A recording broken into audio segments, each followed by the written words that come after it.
Yo, bienvenue sur la chaîne Manga Badass.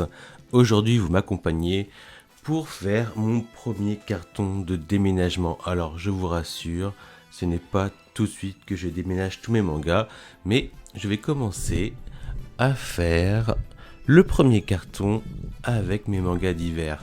Donc, mes mangas d'hiver correspondent à des mangas dont il n'y a pas la place dans ma mangatech, mais pour certains qui auraient largement leur place pourtant. Mais voilà, c'est le format aussi qui n'aide pas à ce que je les intègre dans ma mangatech pour l'instant. Et donc, on va commencer par ranger ce qui traîne.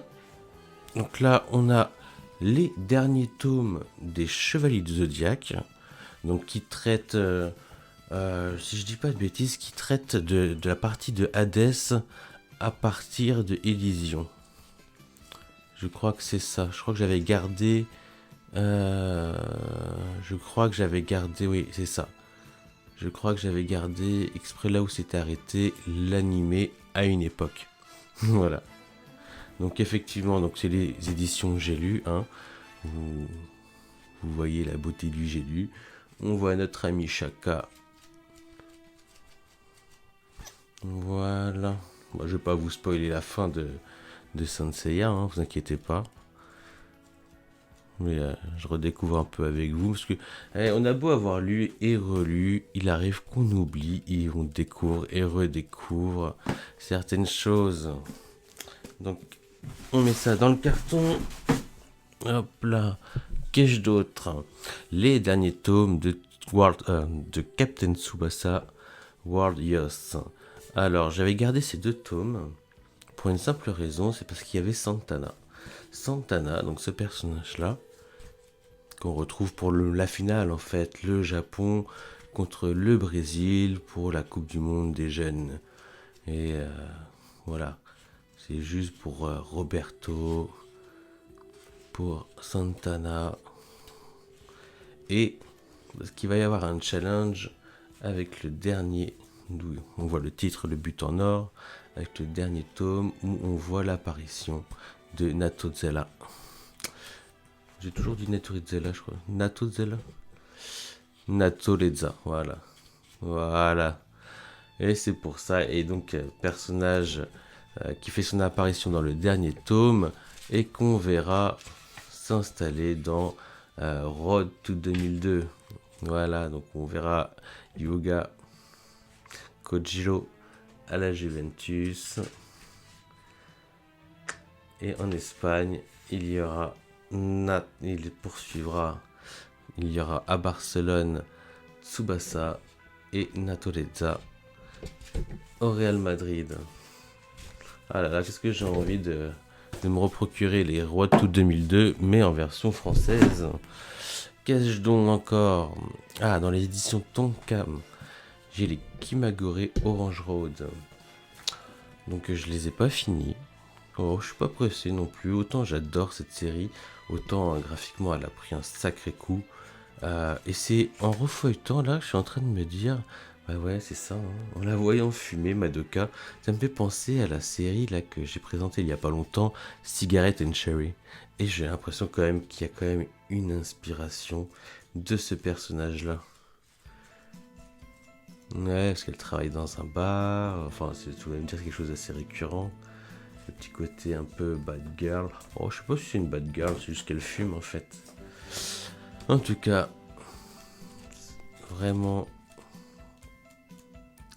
je pense que vous regardez comme ça les dessins, pour ceux qui ne connaissent pas Max et compagnie, donc Kimagure Orange Road, vous vous dites c'est quoi cette bouse. Mais si vous avez l'occasion, regardez l'animé, qui graphiquement, même avec le temps, est beaucoup plus intéressant que le manga. Hein, c'est un peu aussi le cas des mangas que je vous ai présentés comme Captain Tsubasa et Senseiya. Donc vraiment ça mettait des plus-values, mais franchement dans le genre comédie romantique fantastique, c'est génial. Et puis ça a posé des bases avec des personnages qu'on retrouve dans d'autres mangas. Donc ne vous arrêtez pas si vous avez l'occasion de le trouver en j'ai lu, à la rigueur, dans ton cas encore mieux, puisqu'elle est assez rare.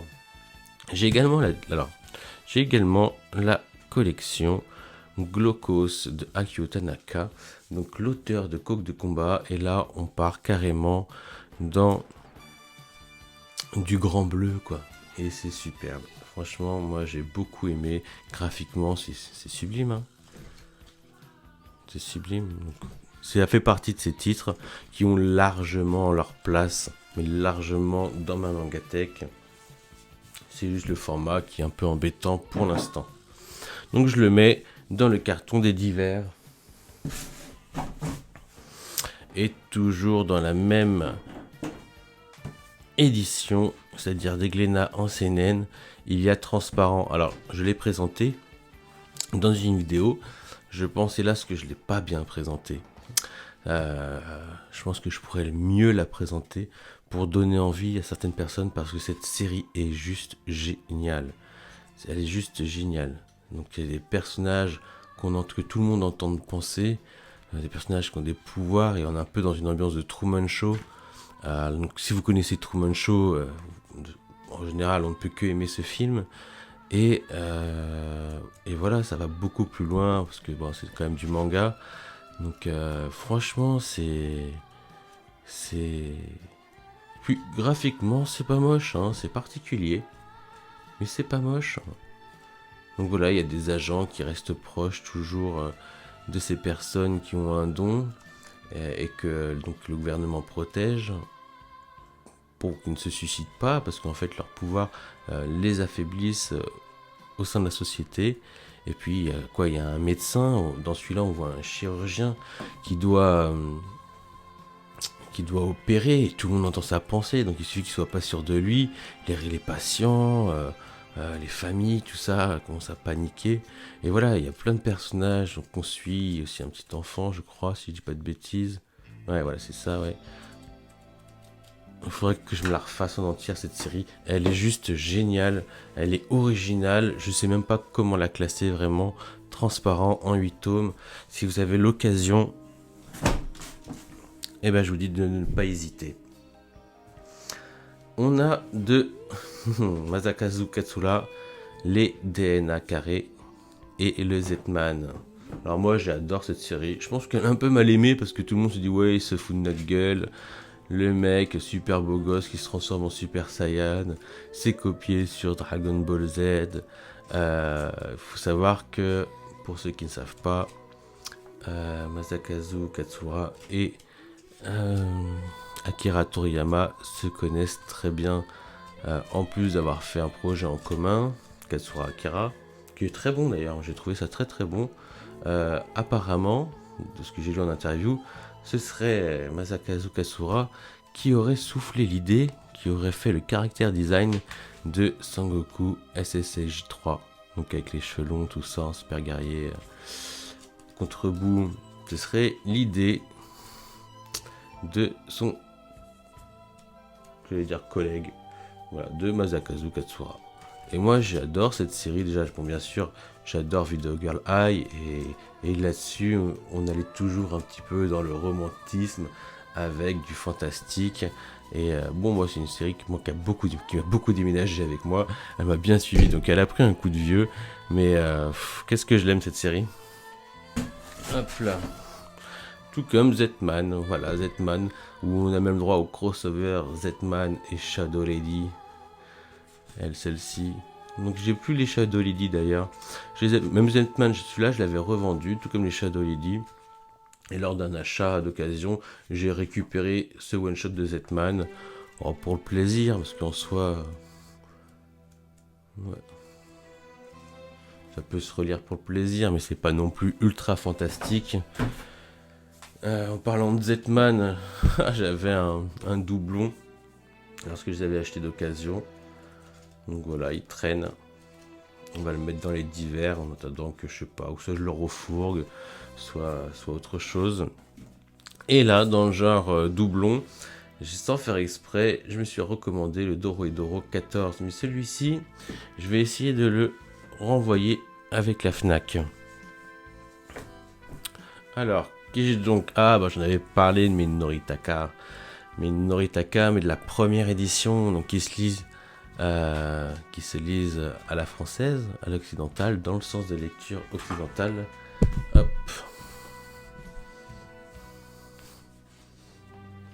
C'est un peu emmerdouillant, quoi. Je préférais largement retrouver la seconde version qui se lirait dans le sens original japonais. Mais néanmoins, je me suis tapé tellement des barres de rire sur cette série que j'ai du mal à m'en séparer. J'ai vraiment du mal à m'en séparer parce qu'elle est top, quoi. Alors, je sais pas si je la relirais maintenant, aujourd'hui, là, tout de suite. Je rirais de la même manière, mais rien que d'y penser, oui. Et ce que je me dis, par contre, c'est que je me procurerais bien les Katsuo. C'est Katsuo, je crois, hein, où c'était exactement les mêmes ficelles, mais avec une espèce de gringalet qui joue au furio. Donc ouais, je serais bien curieux. J'avais pas accroché, je crois, les 2 premiers tomes. J'avais pas accroché à l'époque parce que je trouvais ça trop peu original, ça tirait sur les mêmes ficelles. Mais entre temps, voilà.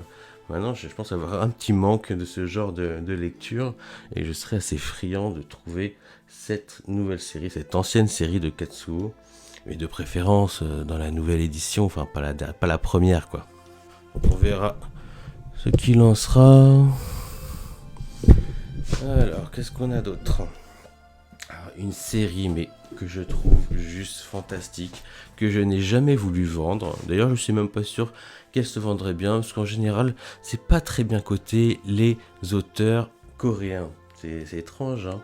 Et il faut savoir que c'est l'auteur de celui qui a fait le nouvel Hangyu Yoshi. Et certainement Ariade, mais je n'ai jamais lu celui-ci. Et je pense que c'est sa première série, on le voit au trait. Donc c'est pas que ça se lit, les Coréens ils lisent comme nous, comme les Occidentaux, de gauche à droite. Et en fait cette série-là, ce que je trouve génial, c'est son atmosphère, son ambiance, les démons. Il y a vraiment un truc malsain. Même le héros, le anti-héros est malsain. Génial. T'as même un prêtre qui me paraît malsain. Voilà, pour ceux qui aiment et qui se procurent Hellsing, il y a un truc dans le genre, mais là, ça va tellement, c'est tellement plus dur. Je sais pas si vous avez remarqué les films coréens par rapport aux films japonais. Ils sont beaucoup plus durs d'une certaine manière. Ou alors les séries, où c'est toujours la même chose. Mais je trouve quand même qu'il y a quelque chose de plus... pas dire... quelque chose de plus méchant quand même. Ah, les Coréens, quand ils y vont à fond, quoi. Et bah écoutez, ça fait partie de mon quota. C'est la seule série coréenne qui est restée dans ma mangatech, même si c'est la mangatech d'hiver. Il y avait les High School que j'aimais beaucoup, Banya aussi, mais qui avait que trop peu de chapitres à mon goût. Et ça, c'est vraiment une série, si vous avez l'occasion. Alors c'est pareil, hein, elle a pris des coups, elle a beaucoup déménagé. C'est dommage, de toute façon je la revendrai pas, donc c'est pas trop grave. Mais ouais, dommage.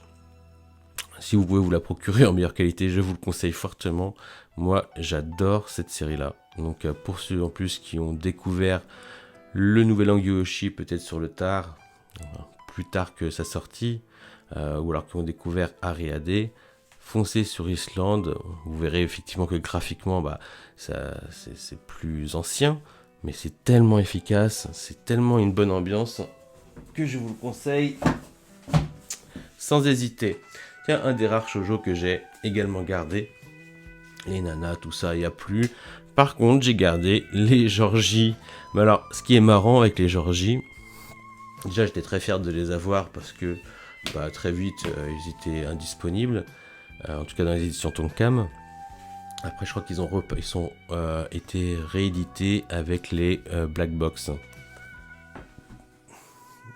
Mais Georgie, c'est un peu ma jeunesse, comme les Princesses Sarah et compagnie, quoi. Donc voilà, 2 frères, on va dire adoptifs, 2 beaux-frères, qui sont amoureux de leur sœur. Ils sont quand même graves, c'est génial. Mais c'est superbe. Puis c'est très beau graphiquement, je trouve. C'est le seul shoujo d'ailleurs que je n'ai pas lu. Je l'ai depuis super longtemps. J'ai eu le temps de le laisser jaunir un petit peu avec moi. Mais il est toujours en parfaite qualité et que j'ai quasiment pas lu. Ouais, c'est le premier que je lis surtout. Ouais. C'est le premier que je sortais à chaque fois, que je commençais à lire et que je ne finissais pas. Et franchement, c'est très dramatique, c'est génial, tragique. C'est vraiment une série que j'affectionne de par son animé quand j'étais petit et par son manga qui me paraît vraiment encore plus intéressant, mais bien plus court. Hein, on a du mal à croire que ça fait que 5 tomes. Et dans le même genre, on reste dans ce qui a été édité par Black Box, donc les Cobras, et là on a affaire au Midnight Eight Goku. Donc en 4 tomes. Alors moi j'étais persuadé que ça finissait en un boudin, genre c'était pas fini, et qu'il manquait un volume. Mais en fait non. Elle a bien été finie comme ça, cette série. Et figurez-vous, alors moi j'ai eu toutes les éditions, alors non pas toutes les éditions, j'ai eu l'édition Cobra en Dynamix, j'ai eu l'édition Cobra en Teifu Comics, et donc les Midnight avec Goku en Teifu Comics, et j'ai tout revendu, sauf ceux-là, parce que ceux-là, je sais pas, je les trouvais originaux, autant les Cobras, je les ai lus et relus, et ça prenait de la place. Autant ceux-là, je les ai gardés parce que j'aimais bien le personnage de Goku. Enfin, de Goku, on s'entend à la Cobra, quoi. Avec, avec la dégaine, avec les styles, avec la badass attitude de Cobra, quoi. Donc voilà, donc c'est pareil, une série en 4 tomes que j'ai essayé de revendre à un moment, mais il n'est pas parti. Donc je le garde, et je le garde avec plaisir. Qu'est-ce que j'ai d'autre dans mon... dans divers mangas. Hop là. Les basiliques. Alors c'est dommage, déjà ça. Ça c'est dommage. Parce que pour une revente c'est compliqué. Donc je vais plus les revendre. Et d'autant plus qu'ils ont ressorti une édition avec une petite fresque qui met vraiment une plus-value je trouve à cette série. Cette série que j'ai d'abord découvert en animé je crois. Je sais plus. Et franchement elle tape. Elle me rappelle, elle a une ambiance très Ninja Scroll. Alors je sais pas si vous avez déjà vu l'animé de Ninja Scroll, si c'est pas le cas, foncez. C'est à l'ancienne école, avec une ambiance comme on n'en fait plus maintenant. Génial, avec les démons, les ninjas. Un peu d'érotisme, voilà, un peu d'érotisme aussi là. Donc vraiment c'est très inspiré je trouve de Ninja Scroll. Et c'est une histoire un peu à la Roméo et Juliette que je vous conseille fortement. Mais dans la nouvelle édition de préférence. Ça c'est marrant, il n'y a pas marqué basilic dans celui-ci. Enfin voilà. Hop.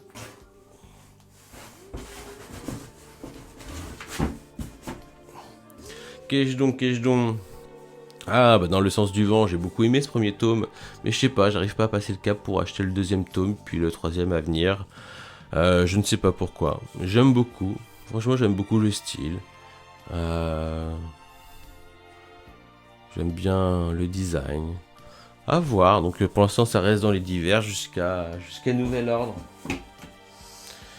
J'avais également les premiers tomes de My Hero Academia avant que je fasse la série en full numérique, car je me voyais pas, après avoir revendu mes One Piece, mes Naruto, etc., mes Hunter, mes Yu Yu Hakusho, enfin tous mes shonen, je me voyais pas recommencer une série comme My Hero Academia. Alors que soit je les lirais en scan, soit j'ai commencé à me les faire en numérique. D'ailleurs, petit coup de gueule envers Kion, soit qui est une très bonne maison d'édition, mais il serait temps quand même de numériser toutes vos autres séries. Là, je suis obligé de me les faire en format papier. Je pense au Isaac, j'aimerais bien me faire les Beastars, j'aimerais bien me faire les Golden Kamuy. Voilà quoi. Donc ça m'embête un petit peu, car ça empiète sur le fait que d'abord il faut que je finisse un petit peu les achats de mes Deluxe pour finir ma collection originelle comme je la souhaite. Et il y a ceux-là, là, les Kion qui ramènent des... Voilà, qui vont me faire... En fait, qui m'emmerdent dans... en fait, qui m'emmerdent dans l'organisation de ma Mangatech, voilà.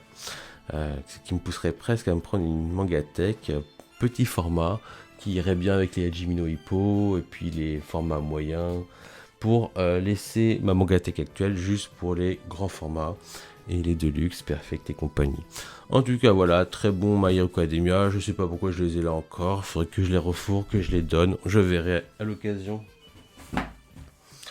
Ah, ça j'ai beaucoup aimé. J'aime beaucoup l'auteur en fait. Je sais plus ce qu'il a fait. Qu'est-ce qu'il a fait déjà? Encore Kion. Et là, c'était quoi? Ah oui. Ah bah oui, mais c'est ça.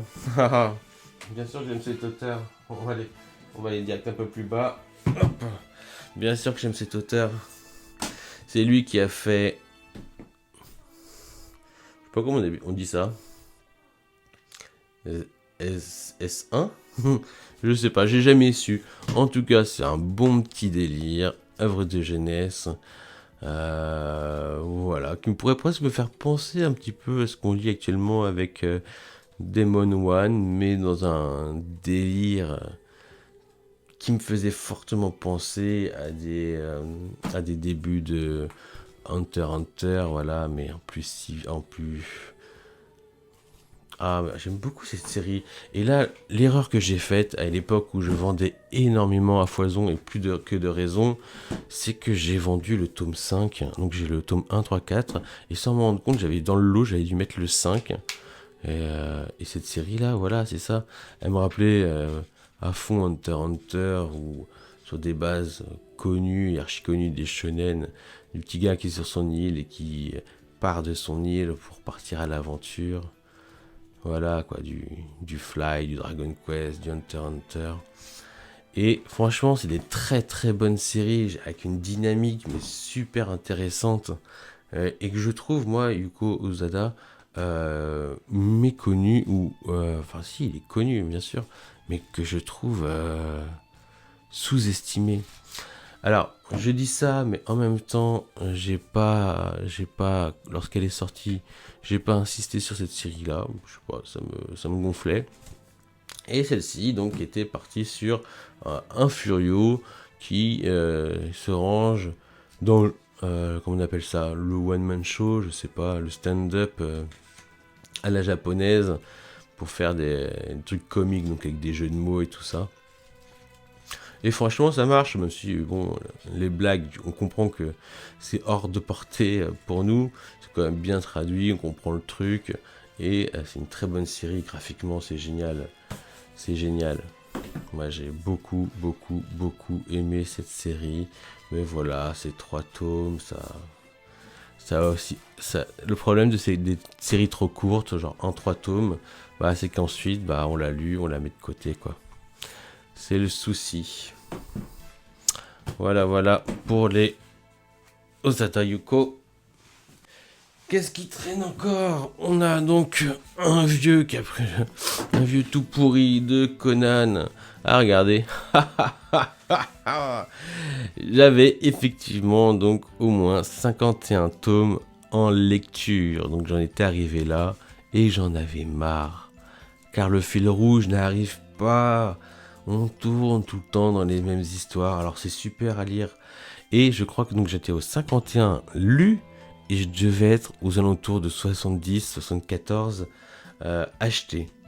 Au bout d'un moment, je dis, bon, ça sert à rien, là, je suis encore au 51, j'achète, je consomme, et je lis pas. Et donc, j'ai tout revendu. Sauf celui-là.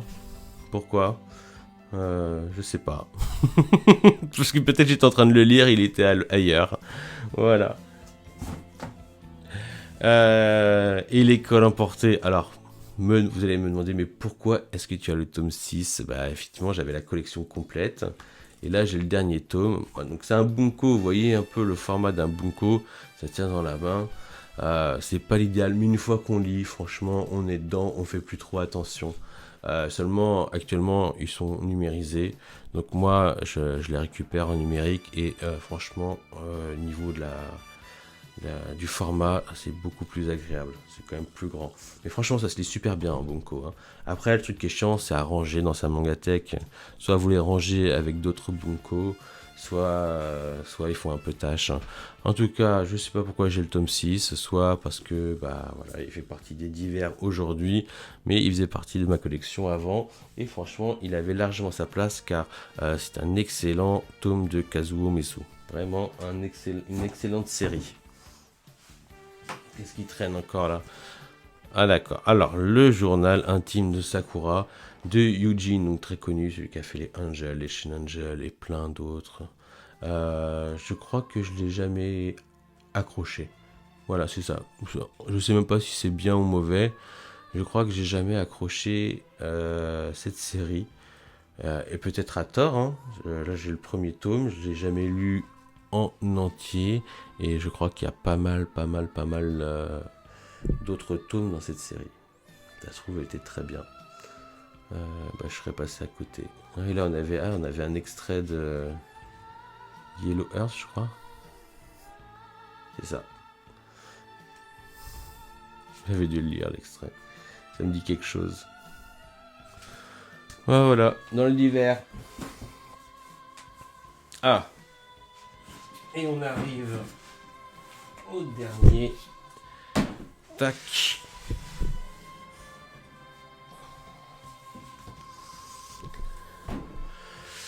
Et donc on a le tome 11 de Berserk. Pourquoi le 11? Encore des questions que je ne saurais vous répondre. J'avais au moins une trentaine à l'époque où je les ai vendus. Et le 11, il m'est resté sur les bras, voilà. Peut-être qu'ils en revendaient trop et que celui-là me l'avait pas repris, je sais pas. En tout cas, j'ai tout vendu sauf celui-ci. Donc, du Berserk. C'est génial. C'est génial. C'est vraiment une série fantastique. D'autant plus jusqu'au tome 13. Il y a également l'édition originale du premier tome de Gun. Alors, pourquoi j'ai pris ce tome? À savoir que j'avais le grand format, j'avais la première édition, je suis passé au format numérique, et puis j'ai acheté le coffret. Là finalement. Donc ce tome-là est en plus. Ce tome-là, je pourrais le donner à quelqu'un. Je ferai ce que j'en ferai. Et donc c'est génial quand même ce que ça a apporté une édition. C'est quand même génial ce qu'apporte une édition originale. Je veux dire, on a eu tellement de versions qui sont sorties et qui nous ont donné tellement moins que l'édition originale. C'est dingue. Superbe série, je n'ai même pas besoin de vous la présenter de manière cyberpunk. C'est un des must à avoir en manga. C'est tellement nostalgique, c'est tellement moderne, c'est tellement encore actuel, c'est génial. Et les becs, alors pareil, j'avais l'intégrale et je sais pas, j'ai pas pu revendre sûrement les 5 premiers, peut-être parce que ils en voulaient pas quand je les ai revendus. Oui, ça a bien jauni, hein. C'est ça de les conserver dans un garage un peu humide. Mais de toute façon, je compte pas les revendre, hein. Ils sont sales, ils sont machins. En plus, je crois que ils sont numérisés. Je vais avoir les 3 premiers en version numérique. Voilà, ça reste un petit moment Magatech d'hiver, c'est sympa. Moi, j'ai beaucoup aimé cette série.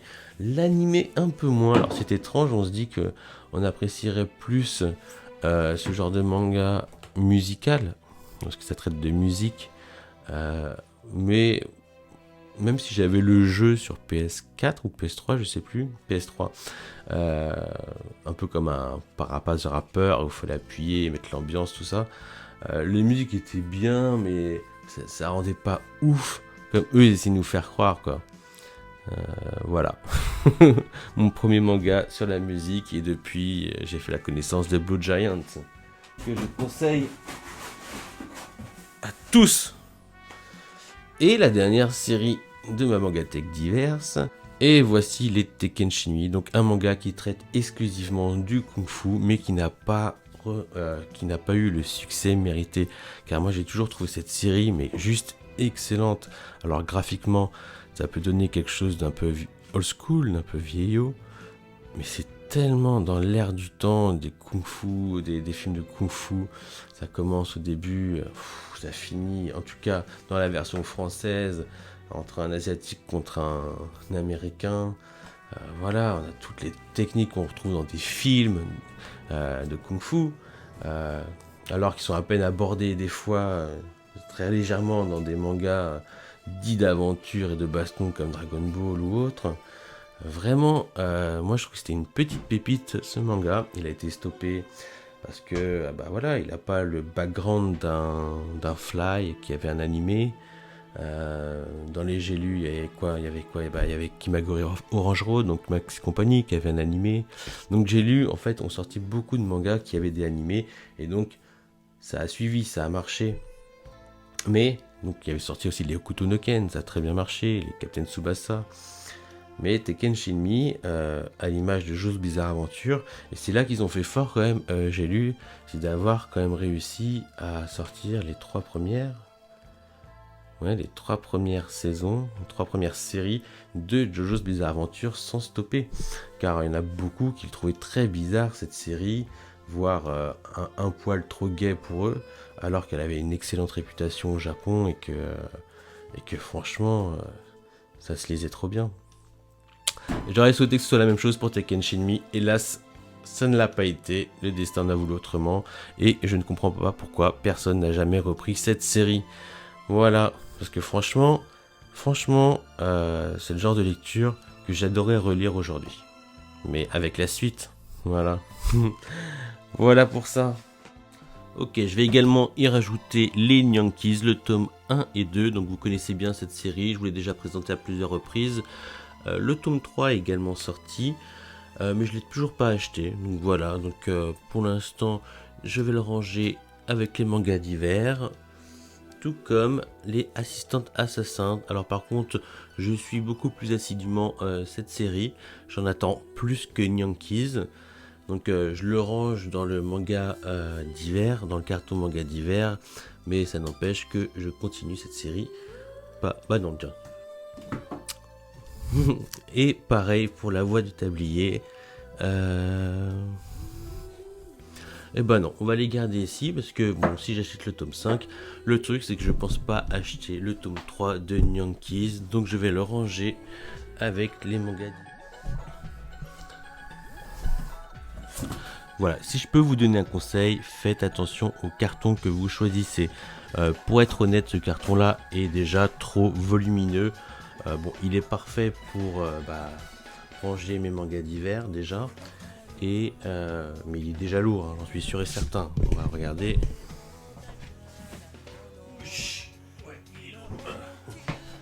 Voilà. Ok.